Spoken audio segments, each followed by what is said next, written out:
Hello guys, this is Modest Major here, bringing you some commentary over some 22-0 capture flag gameplay. It's on the map Dispatch. I've talked about Dispatch about a zillion times, so I don't want to go into too much detail, but, you know, it's a close-range map, it's very fun to play, and it's very simplistic. I really enjoy it, and it seems to flow really nicely.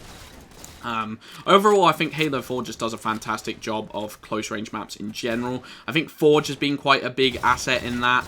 I mean, for me, Halo 4 Forge maps, they just seem to do a really good job of creating their own presence and making it feel like it's its own map rather than just a user-created one.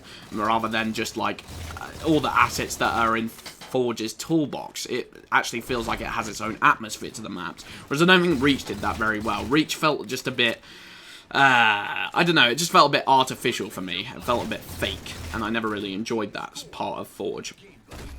Maybe you guys disagree, but overall I would be 100% happy with Forge in matchmaking if it wasn't for the fact of the rendering issues with the guests and stuff like that, and it lagging at times, and frames per second going down. That's obviously inexcusable, but if it wasn't for that, I'd love the Forge maps. Now, close range maps, I think Halo 4 just do well in general, whereas big maps, not so sure. You know, big maps, I look at the maps, I look at Ragnarok, I look at Meltdown, I look at Longbow, I look at Vortex, and a lot of these maps just have this problem of big spaces of the map going unused. The maps feel like they just flow into all one specific location, and there's not really much incentive to venture outside of that.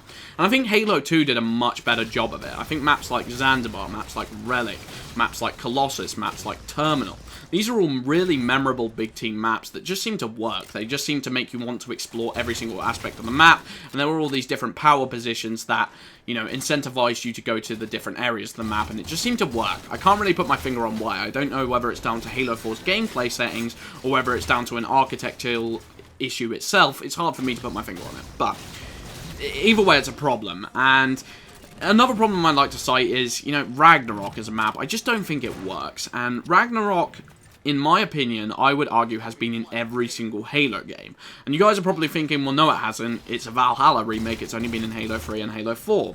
But in my opinion, Blood Gulch is pretty much exactly the same premise. There's two bases, opposite sides of the map, and there's a big battlefield in front of you. And that whole sense of big team warfare has just gotten completely stale to me. I don't know, I feel like we've sucked the whole nostalgia of that type of map out of Halo completely, you know. Halo 1 we had Blood Gulch, Halo 2 we had Coagulation, Halo 3 we had Valhalla, Halo Reach we had Hemorrhage, Halo 4 we had Settler, and we had Ragnarok. So not only is it another game where that type of map gameplay is returning, but it's returning twice. And Settler is a disgusting map. There is nothing that someone can say to argue to me otherwise. It has a complete over-reliance on the ledge on the opposite side. Obviously, it was an even bigger problem when there was a sniper rifle and you could just completely spawn kill enemies, but it's still a problem.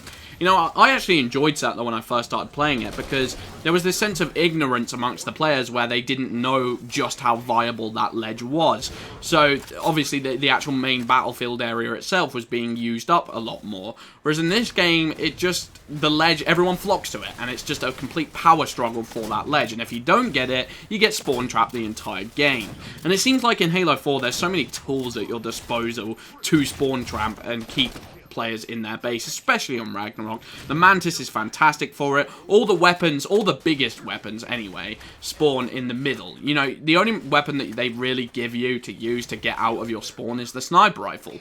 And the bottom line is, a lot of the time, when a player takes the sniper rifle, they're not very good with it. They're just cocky. They think they're good with it. There's a lot of players in the Halo community who instantly try and take sniper. You've probably seen it, you know, especially if you're a skilled sniper yourself, and you really want to get hands on sniper to try and actually do a good job and get your players out of spawn, but then some cocky guy will just run in front of you and be like, nah, I'm taking it this time, bro. I'm a beast, yeah! And then they take it and then just completely fail, lose the sniper to the enemy team, and they're like, oh, guys, why didn't you back me up then, bros? I was totally slaying them left, right, and center, yeah!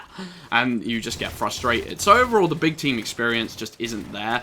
Whereas the small map experience, sorry, I'm losing my voice, I've talked so much, is completely there. It's exactly what I'd want. And I just think it works really well. I think they all flow very well and they're all very symmetrical. But in a sense, I almost find them easier to design. I almost find it like a cop-out. I want Halo to make a really, really undeniably amazing big team map that just everyone completely agrees is a great map. Anyway, I've been Modest Major. Hope you guys enjoyed the commentary. Peace out.